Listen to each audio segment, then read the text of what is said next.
इस video lecture में हम लोग डिस्कस करेंगे कोहेरियंस के बारे में। और ये जो टॉपिक है बीटेक में और बीएससी में ये टॉपिक सिलेबस में आता है।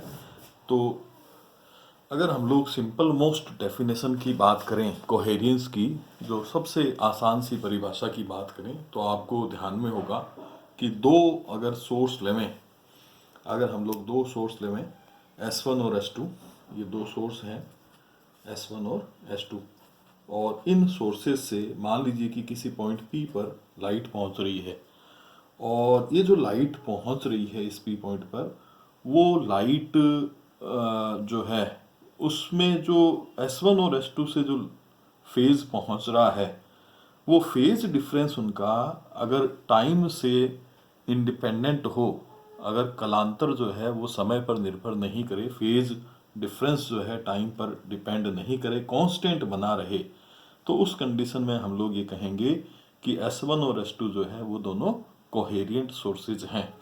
ये हम लोग सब जानते हैं, ठीक है, कि जो फेज जो है, फेज डिफरेंस जो है वो क्या रहना चाहिए, समय पर आश्रित नहीं होना चाहिए, इंडिपेंडेंट ऑफ टाइम होना चाहिए। तब हम लोग क्या कहते हैं कि S1 और S2 जो है वो कोहेरिएंट सोर्सेज हैं।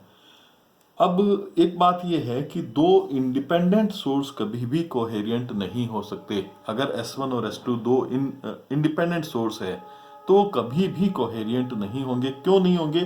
क्योंकि सोर्स से लाइट इमिट होने का फिनोमिना क्या है, लाइट कैसे इमिट होती है सोर्स से?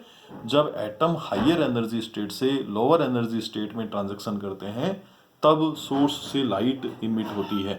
तो कौन सा एटम कब जो है वेव इमिट करेगा, कब लाइट इमिट करेगा, इस बारे में कुछ भी कह नहीं सकते। एक बिल्कुल ही रैंडम प्रोसेस है ये। तो इस कारण से पी पॉइंट पर जो फेज डिफरेंस है S1 और S2 से जो वेव पहुंच रही है, वहां पर जो फेज डिफरेंस है वो कांस्टेंट नहीं रहेगा। यदि S1 और S2 दो इंडिपेंडेंट सोर्स हो तो जो है फेज डिफरेंस कांस्टेंट नहीं रहेगा, ठीक है। तो दो इंडिपेंडेंट सोर्स जो है, चाहे वो कितने भी आइडेंटिकल क्यों ना हो, वो कभी भी कोहेरिएंट नहीं होंगे। जैसे अपने घर में अपने दीवार पर दो बल्ब लगा दिए, दोनों बल्ब 60 वॉट के हैं, इक्वल वोल्टेज पर भी काम कर रहे हैं, लेकिन वो कितने भी आइडियली कितने भी एक जैसे हों, लेकिन इंडिपेंडेंट होने पर वो कभी भी कोहेरिएंट नहीं होंगे, ठीक है। इंडिपेंडेंट सोर्सेज जो है वो कोहेरिएंट नहीं होते हैं। अब ये सेकंड क्वेश्चन है, तो कोहेरिएंट सोर्स किस तरह से हम लोग प्राप्त कर सकेंगे? तो कोहेरिएंट सोर्स प्राप्त करने के लिए हम लोग एक ही सोर्स से दो सोर्स जनरेट करते हैं, और उसके दो तरीके होते हैं, है ना। एक तरीका तो होता है division of wave front, division of wave front. और डिवीजन ऑफ वेव फ्रंट का जो एग्जांपल है वो है Young's double slit experiment. Young's double slit experiment.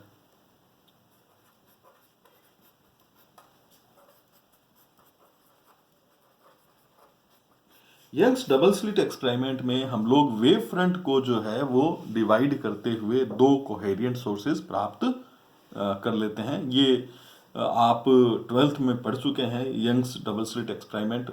इस टॉपिक में भी अपने को आगे जाकर ये डिस्कशन एक बार फिर करना है। और एक जो तरीका है डिवीजन ऑफ एम्पलीट्यूड होता है, दूसरा जो तरीका है कोहेरिएंट सोर्स प्राप्त करने के तरीकों के बारे में हम लोग चर्चा कर रहे हैं। तो दूसरा तरीका क्या है? Division of amplitude. Division of amplitude में हम लोग एक वेव को दो भागों में तोड़ते हैं, पार्शियली उसको रिफ्लेक्ट करवा सकते हैं, पार्शियली उसको ट्रांसमिट करवा सकते हैं। तो इस तरह से जो है वो हम लोग एक वेव को दो भागों में तोड़ लेते हैं, और इस तरह से जो मेथड है कोहेरिएंट सोर्स प्राप्त करने का, उसको हम लोग बोलते हैं डिवीजन ऑफ एम्पलीट्यूड। और डिवीजन ऑफ एम्पलीट्यूड का जो एग्जांपल है वो है माइकेलसन इंटरफेरोमीटर। माइकेलसन इंटरफेरोमीटर, ये एक एग्जांपल है जो डिवीजन ऑफ एम्पलीट्यूड पर बेस्ड है। ठीक है, और भी एग्जाम्पल होंगे, जैसे आप डिवीजन ऑफ वेव फ्रंट की बात करें तो फ्रेनल्स बाई प्रिज्म इसका एक एग्जाम्पल बनता है, और डिवीजन ऑफ एम्पलीट्यूड की बात करें तो न्यूटन्स रिंग का जो एक्सपेरिमेंट है वो भी एक डिवीजन ऑफ एम्पलीट्यूड का जो है एक एग्जाम्पल बनता है। तो इस तरह से कुछ एग्जाम्पल्स बनते हैं। तो दो इंडिपेंडेंट सोर्स कोहेरिएंट हो नहीं सकेंगे, और कोहेरिएंट सोर्स प्राप्त करने के दो तरीके हैं अपने पास, एक है डिवीजन ऑफ वेव फ्रंट और एक है डिवीजन ऑफ एम्पलीट्यूड। ठीक है, चलिए ये बात हो गई। अब हम लोग और आगे बढ़ते हैं और हम लोग बात करेंगे कि कोहेरियंस जो है वो किस तरह से रिलेटेड है स्टेबिलिटी ऑफ फ्रिंज पैटर्न से। ठीक है, और ये भी डिस्कस करेंगे कि अपना जो फ्रिंज पैटर्न है वो स्टेबल भी बना रहे और उसमें कंट्रास्ट भी बेटर हो, उसके लिए क्या क्या शर्त होंगी। तो ये हम लोग डिस्कस करने जा रहे हैं। तो सबसे पहले अपने बात यहाँ पर करेंगे कि स्टेबल फ्रिंज पैटर्न जो है वो किस तरह से बन सकेगा। एक सिंगल एटम की बात अगर हम लोग करें, एक सिंगल एटम अगर हायर एनर्जी स्टेट में गया और लोअर एनर्जी स्टेट में लौटा, ठीक है, तो उसके द्वारा जो वेव इमिट होती है, उसके द्वारा वेव इमिट होगी, तो उस वेव को आप कुछ इस तरह से रिप्रेजेंट कर सकेंगे। ये इस तरह से वेव इमिट करता है। ठीक है, और अगर बहुत से एटम कंटिन्यूसली वेव इमिट कर रहे हैं तो उस कंडीशन में हम लोग उस वेव को या वेव ट्रेन को इस तरह से रिप्रेजेंट कर सकेंगे। ये इस तरह से मान लीजिए कि एक एटम के द्वारा दूसरे एटम के द्वारा, ये इस तरह से मान लेते हैं, थर्ड एटम के द्वारा इस तरह से मान लेते हैं। तो ये इस तरह से वेव्स जो हैं वो इमिट हो रही हैं, अलग अलग एटम्स के द्वारा जो है वेव्स इमिट हो रही है। और अगर ये सारे एटम एक ही सोर्स के हैं तो ये जो पैटर्न है इसको बोलते हैं वेव ट्रेन। वेव ट्रेन, तो ये बहुत से एटम्स जो हैं उनके द्वारा जो इमिटेड वेव है उसको हम लोग बोलेंगे वेव ट्रेन। और एक सिंगल एटम के द्वारा ये जो प्राप्त हो रही है अपने को, ये एक सिंगल एटम के द्वारा प्राप्त हो रही है। ठीक है, तो ये सिंगल एटम के द्वारा इस तरह की वेव अपने को प्राप्त हो रही है। और आप ध्यान से देखें तो इस पॉइंट पर, इस पॉइंट पर, इस पॉइंट पर फेज ब्रेक हो जाता है। ठीक है ना, फेज ब्रेक हो जाता है। तो अगर हम लोग आइडियल सोर्स की बात करेंगे, अगर हम लोग आइडियल सोर्स की बात करें तो आइडियल सोर्स से जो वेव इमिट होगी वो प्योरली साइनोसॉइडल वेव होती है। आइडियल सोर्स जो है वो प्योरली साइनोसॉइडल वेव इमिट करता है। ये इस तरह से प्योरली साइनोसॉइडल वेव इमिट होगी। और इनफाइनाइट टाइम तक यहाँ पर भी हम लोग जाएंगे तो प्लस का इनफाइनाइट आएगा, और इधर भी जाएंगे तो हम लोग माइनस का इनफाइनाइट आएगा। तो इनफाइनाइट टाइम तक ये प्योर साइन वेव जो है वो इमिट करेगा, अगर आइडियल सोर्स की बात हम लोग करें। ठीक है, आइडियल मोनोक्रोमेटिक सोर्स की बात करें तो ये इस तरह की वेव इमिट करता है। आइडियल सोर्स का मतलब मोनोक्रोमेटिक। तो आइडियल मोनोक्रोमेटिक सोर्स जो है वो इस तरह की वेव इमिट करता है, प्योर साइनोसॉइडल वेव। इसको मैं क्या लिख सकूंगा, प्योर साइनोसॉइडल वेव लिख सकूंगा।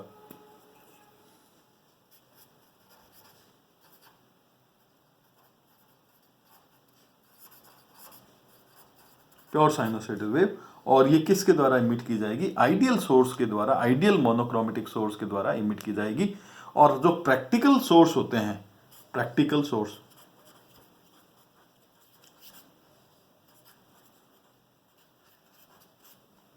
उनके द्वारा जो वेव इमिट होती है वो कुछ इस तरह की होती है। और यहां पर, यहां पर, यहां पर, इन पॉइंट्स पर फेज जो है ब्रेक हो जाता है।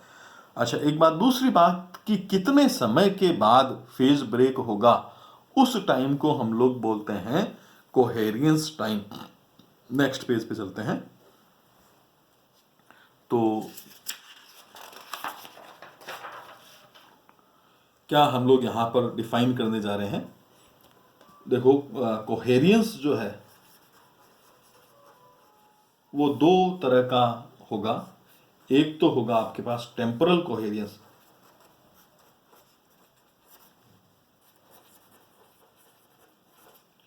टेम्पोरल कोहेरियंस जो है वो रिलेटेड होता है मोनोक्रोमेटिविटी ऑफ लाइट से, कि लाइट जितनी ज़्यादा मोनोक्रोमेटिक होगी, लाइट जो है जितनी ज़्यादा मोनोक्रोमेटिक होगी, सोर्सेज S1 और S2 जो है उतने ही टेम्परली कोहेरियंट होंगे।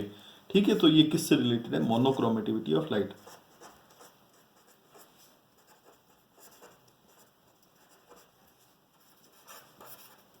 ये मोनोक्रोमेटिविटी ऑफ लाइट से रिलेटेड है। दूसरा जो कोहेरियंस हम लोग पढ़ेंगे वो होगा स्पेक्ट्रल कोहेरियंस।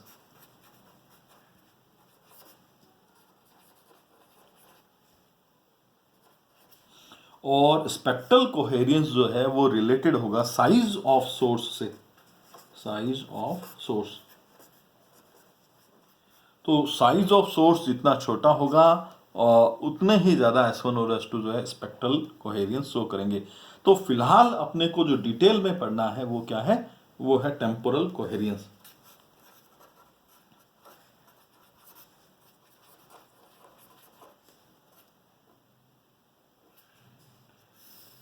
टेम्पोरल कोहेरियंस में जैसा अभी हमने लास्ट पेज पर डिस्कस किया था कि कितने समय तक, अगर मान लीजिए कि वेव जो है वो इस डायरेक्शन में प्रोपोगेट कर रही है, ठीक है, ये वेव इस डायरेक्शन में प्रोपोगेट कर रही है और मैंने एक कोई पॉइंट P चुन लिया, ठीक है, कोई पॉइंट P चुन लिया, इस पॉइंट पर कितने समय तक वेव जो है वो साइनोसॉइडल बनी रहेगी, ठीक है ना, कितने समय तक वेव साइनोसॉइडल बनी रहेगी, वो समय जो है वो क्या कहलाता है? कोहेरियंस टाइम कहलाता है। ठीक है, the time for which the wave remain sinusoidal is called coherence time. इसको टॉ सी से हम लोग रिप्रेजेंट करते हैं। और अगर हम लोग इसी वेव पर दो पॉइंट लेवें P और Q, तो हम लोग कैसे डिफाइन करेंगे कि P और Q के बीच में फेज कहीं पर ब्रेक होना नहीं चाहिए, ठीक है ना, तब जो लेंथ PQ है वो लेंथ कहलाएगा कोहेरियंस लेंथ। अगर P और Q के बीच की हम लोग डिस्टेंस ले रहे हैं और डिस्टेंस इस तरह से लेना चाह रहे हैं कि बीच में कहीं फेज ब्रेक नहीं हो, तो जो maximum distance between P and Q that will be called coherence length and it will be represented by LC। ठीक है, इसको LC से हम लोग रिप्रेजेंट करेंगे। और आप इस तरह से भी डिफाइन कर सकते हैं कि लाइट कोहेरियंस टाइम में जितना प्रोपोगेट करेगी, जितनी डिस्टेंस कवर करेगी, उस डिस्टेंस को हम लोग क्या बोलते हैं? कोहेरियंस लेंथ बोलते हैं। ठीक है ना, लाइट कोहेरियंस टाइम में जितना डिस्टेंस ट्रेवल करेगी उसी डिस्टेंस को कोहेरियंस लेंथ बोलते हैं। तो कोहेरियंस लेंथ बराबर होता है C multiplied by coherence time tau C। ठीक है, ये रिलेशन है कोहेरियंस लेंथ में और कोहेरियंस टाइम में, जहां C क्या है? C is velocity of light. Velocity of light, और सबको पता है ये कितना होता है? 3 × 10⁸ मीटर पर सेकेंड। ठीक है, तो ये कोहेरियंस लेंथ और कोहेरियंस टाइम की डेफिनेशन आ गई। अब क्वेश्चन ये है कि कोहेरियंस टाइम जो है वो किस तरह से हम लोग डिफाइन कर पाएंगे? तो कोहेरियंस टाइम रिलेटेड होता है बैंडविड्थ से, और फोरियर एनालिसिस के बेस पर हम लोग कोहेरियंस टाइम निकाल पाएंगे। कोहेरियंस टाइम का फॉर्मूला होता है 1/Δν, 1/Δν। ठीक है, तो डेल्टा न्यू क्या है? डेल्टा न्यू है bandwidth of source, bandwidth of source. तो अगर डेल्टा न्यू लार्ज है तो कोहेरियंस टाइम टॉ C जो है वो स्मॉल हो जाएगा। ठीक है, अगर डेल्टा न्यू लार्ज है तो कोहेरियंस टाइम भी स्मॉल हो जाएगा और कोहेरियंस लेंथ जो है वो भी क्या हो जाएगी? स्मॉल हो जाएगी, कोहेरियंस लेंथ भी स्मॉल हो जाएगी। तो आइडियल मोनोक्रोमेटिक सोर्स की बात करिए, ideal monochromatic source. Ideal monochromatic source का मतलब वहां पर एक ही फ्रीक्वेंसी एग्जिस्ट करेगी, और एक ही फ्रीक्वेंसी एग्जिस्ट करेगी तो डेल्टा न्यू जो है वो 0 के बराबर हो जाएगा। अगर एक ही फ्रीक्वेंसी एग्जिस्ट कर रही है तो डेल्टा न्यू 0 हो जाएगा। डेल्टा न्यू अगर 0 हो गया तो कोहेरियंस टाइम भी इनफाइनाइट हो जाएगा, क्योंकि 1/0 दैट विल बी इनफाइनाइट। सही लिखूंगा मैं यहाँ पे इनफाइनाइट, और कोहेरियंस लेंथ भी जो है वो इनफाइनाइट हो जाएगी। तो आइडियल सोर्स जो है वो उसमें कोहेरियंस लेंथ और कोहेरियंस टाइम जो है वो इनफाइनाइट होता है।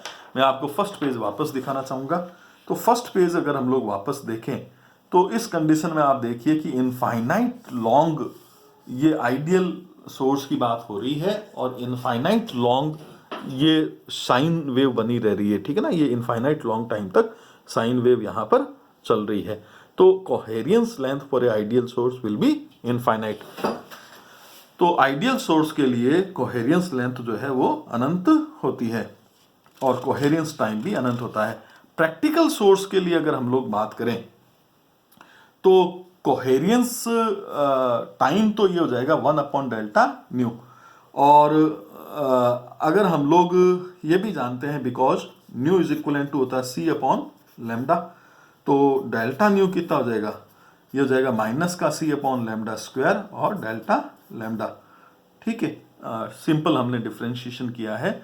ये वैल्यू अगर मैं यहाँ पर पुट कर दूं, अगर मैं ये वैल्यू यहाँ पर पुट कर दूं तो अपने पास τc का मान आ जाएगा। नेगेटिव हम लोग अवॉइड करते हैं क्योंकि टाइम जो है वो नेगेटिव होता नहीं है, लेंथ भी नेगेटिव होती नहीं है, तो हम लोग नेगेटिव को अवॉइड करते हैं। तो ये अगर हम लोग यहाँ पर यूज करें तो τc का फॉर्मूला आ जाएगा 1/Δν। इसका रेसिप्रोकल करें तो λ² ऊपर चला जाएगा और C∆λ अपॉन में रह जाएगा, ठीक है। λ² C∆λ। थोड़ा सा मैं इसको स्क्रीन पर लाऊंगा। तो ये हमने वैल्यू पुट कर दी, डेल्टा न्यू का जो है मान हमने पुट कर दिया, तो λ² ऊपर चला गया, C∆λ अपॉन में रह गया। C को मल्टीप्लाई में लेकर आ जाइए, तो C इंटू τc बराबर आ जाएगा λ² अपॉन Δλ, ठीक है। C into τc is equal to आ जाएगा λ² अपॉन Δλ, और C इंटू τc है ना, C इंटू τc ये है कोहेरियंस लेंथ, LC है, ये कोहेरियंस लेंथ है। तो कोहेरियंस लेंथ का फॉर्मूला अपने पास क्या आ गया है, कोहेरियंस लेंथ का फॉर्मूला अपने पास आ गया LC का,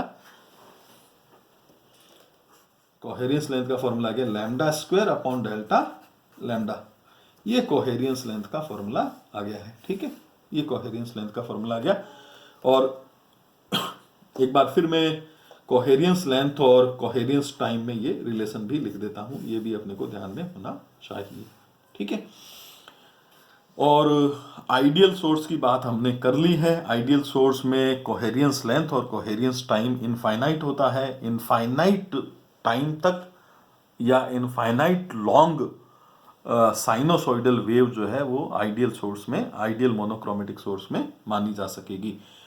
अच्छा, अब कंटिन्यू करेंगे हम लोग यहाँ पर बात को, और चर्चा करेंगे हम लोग क्वालिटी फैक्टर के बारे में। Quality factor, quality factor light के लिए इस तरह से डिफाइन किया जाता है λ/Δλ।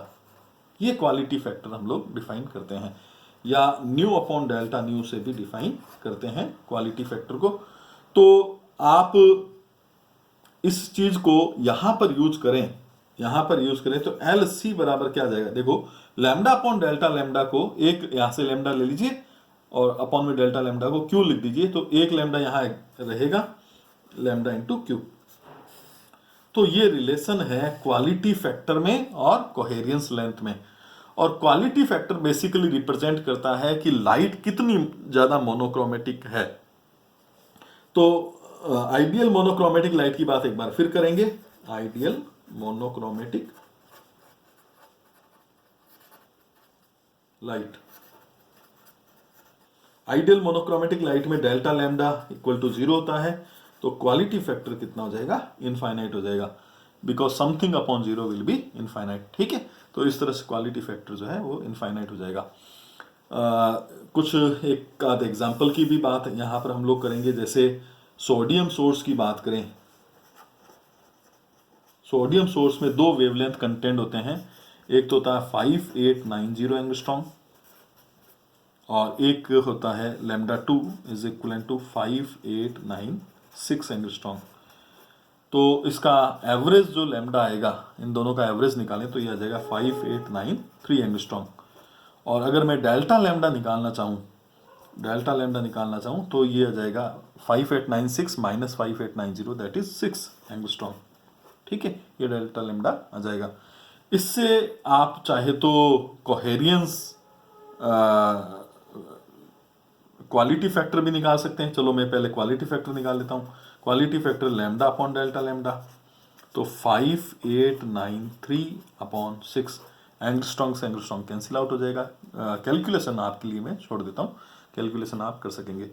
इसी से आप कोहेरियंस लेंथ निकाल पाएंगे। ये है lambda square upon delta lambda.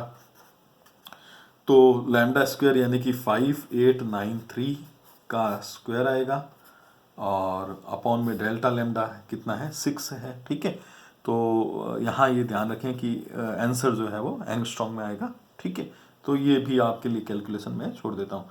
और इससे आप कोहेरियंस टाइम भी निकाल सकेंगे। कोहेरियंस टाइम क्या होता है? कोहेरियंस टाइम होता है coherence length upon velocity of light. तो ये जो कोहेरियंस लेंथ आई है, ये इसको पहले मीटर में आप कन्वर्ट कर सकेंगे और मीटर में कन्वर्ट करके वेलोसिटी ऑफ लाइट का आप भाग लगा सकेंगे। तो ये भी चीज़ आप कैलकुलेट कर सकते हैं। तो इस तरह के न्यूमेरिकल जो है वो एग्जाम्स में पूछे जाते हैं। आपको कोई भी सोर्स दे दिया जाएगा, उस सोर्स के आपको वेवलेंथ दे दिए जाएंगे, तो वेवलेंथ के बेस पर अपने को कोहेरियंस टाइम और ये चीज़ें कैलकुलेट करने को कहा जाएगा। तो कोहेरियंस हम लोग पढ़ रहे हैं और उसमें हम लोग जो पहला जो कोहेरियंस पढ़ रहे हैं हम लोग, वो है आपके टेम्पोरल कोहेरियंस, टाइम से रिलेटेड कोहेरियंस। ठीक है, और कितने समय तक एक ही बिंदु की बात करें, अगर हम लोग वेव की दिशा में जो है एक पॉइंट लेवें और उस पॉइंट पर कितने समय तक कोहेरियंस बना रहेगा, उस टाइम को हम लोग बोलते हैं कोहेरियंस टाइम।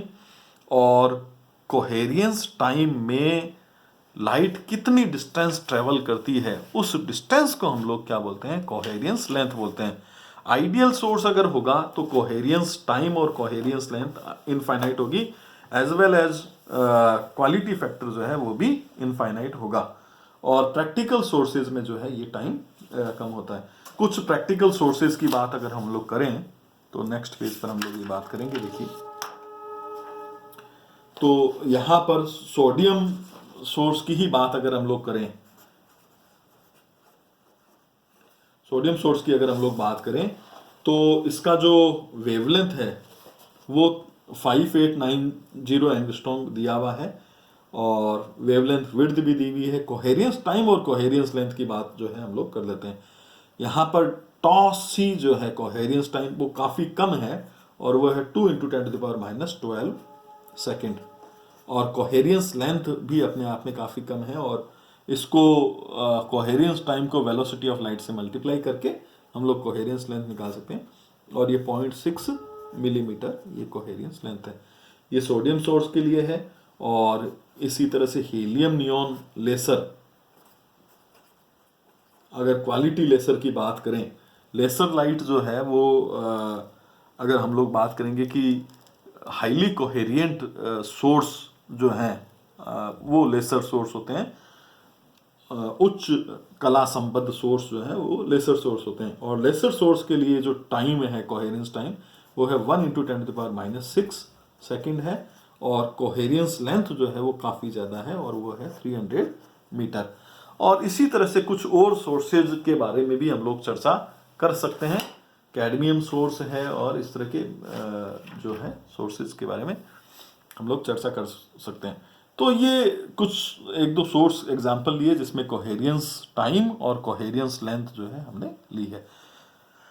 अच्छा, एक बात, दूसरी बात यहाँ पर अगर आइडियल सोर्स की बात करें, अगर आइडियल सोर्स की बात करें तो उसमें इंटेंसिटी वर्सेस फ्रीक्वेंसी का जो ग्राफ आएगा वो इस तरह का आता है आइडियल सोर्स में। मतलब एक ही फ्रीक्वेंसी की इंटेंसिटी अपने को प्राप्त होती है। ये आइडियल सोर्स की बात हो गई। और अगर हम लोग प्रैक्टिकल सोर्स की बात करें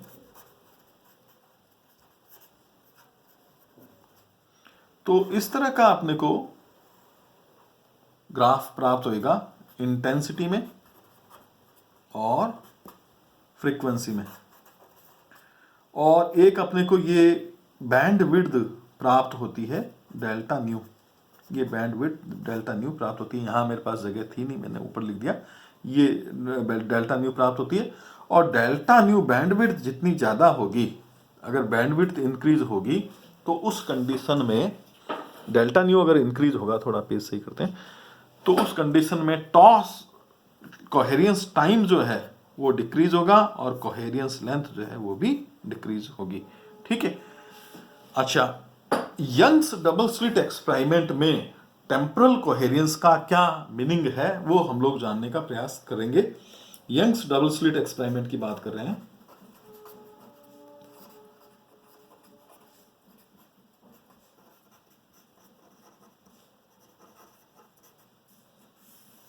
यंग्स डबल स्लिट एक्सपेरिमेंट की कुछ अरेंजमेंट कुछ इस तरह का है। देखिए, यहां पर कोई मोनोक्रोमेटिक सोर्स है और ये मोनोक्रोमेटिक सोर्स से जो वेवफ्रंट निकलेगा, इस मोनोक्रोमेटिक सोर्स से जो वेवफ्रंट निकलेगा वो आगे जाकर दो कोहेरिएंट सोर्सेज जनरेट करेगा, S1 और S2। ठीक है। और यहाँ पर कहीं पर हम लोग लगाते हैं स्क्रीन, और मान लीजिए कि स्क्रीन पर कोई पॉइंट है P।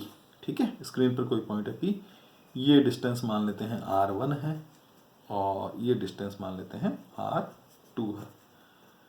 तो सुनिए बात को ध्यान से कि S2 से P पॉइंट पर लाइट को पहुंचने में कितना टाइम लगेगा। S2 से P पॉइंट पर लाइट को पहुंचने में लगेगा R2 upon velocity of light. ठीक है। और S1 से P पर लाइट को पहुंचने में टाइम लगेगा R1 अपॉन C। और ये जो टाइम का डिफरेंस है मैं इसको लिख देता हूं डेल्टा T। ठीक है, इस टाइम के डिफरेंस को डेल्टा T लिख देता हूं।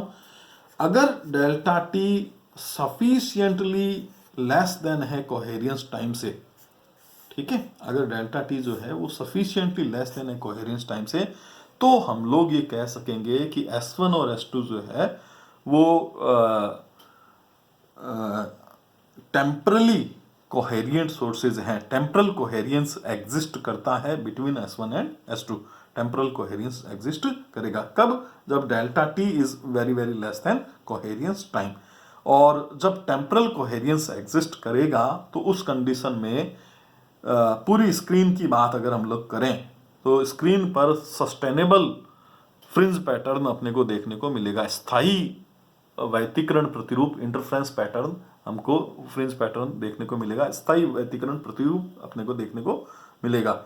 और कंट्रास्ट भी उस समय बेटर हो सकेगा। ठीक है, अगर ये शर्त चल रही है, लागू हो रही है, तो कंट्रास्ट भी बेटर हो सकेगा। एक और जो कंडीशन फॉलो होनी है, हम क्या चाह रहे हैं, हम ये चाह रहे हैं कि ये जो स्क्रीन है वहां पर जो फ्रिंज पैटर्न बने वो स्टेबल भी बने और बेटर कंट्रास्ट लिए हुए भी हो। तो उसके लिए दो शर्तें हैं। शर्तें क्या हैं? एक तो कि सोर्सेज S1 और S2 जो है वो टेम्परली कोहेरिएंट होने चाहिए। टेम्परली कोहेरिएंट होने का मतलब ये हुआ कि S जो है ना वो मोनोक्रोमेटिक होना चाहिए। ठीक है ना, तो टेम्परल कोहेरियंस जो है वो मोनोक्रोमेटिविटी ऑफ सोर्स S से रिलेट करता है। और दूसरी शर्त जो हम लोग नेक्स्ट लेक्चर में पढ़ेंगे वो रहेगी कि S1 और S2 जो है वो स्पेक्ट्रल कोहेरियंस भी शो करे। स्पेक्ट्रल कोहेरियंस रिलेटेड होगा सोर्स S के साइज से। सोर्स S का साइज हम लोग छोटा रखते हुए स्पेक्ट्रल कोहेरियंस जो है वो बढ़ा सकेंगे S1 और S2 के बीच में। तो इस लेक्चर में हम लोग कोहेरियंस का फर्स्ट पार्ट हम लोगों ने पढ़ा है और वो है टेम्पोरल कोहेरियंस। और नेक्स्ट लेक्चर में हम लोग कोहेरियंस का सेकंड पार्ट पढ़ेंगे और वो होगा स्पेक्ट्रल कोहेरियंस।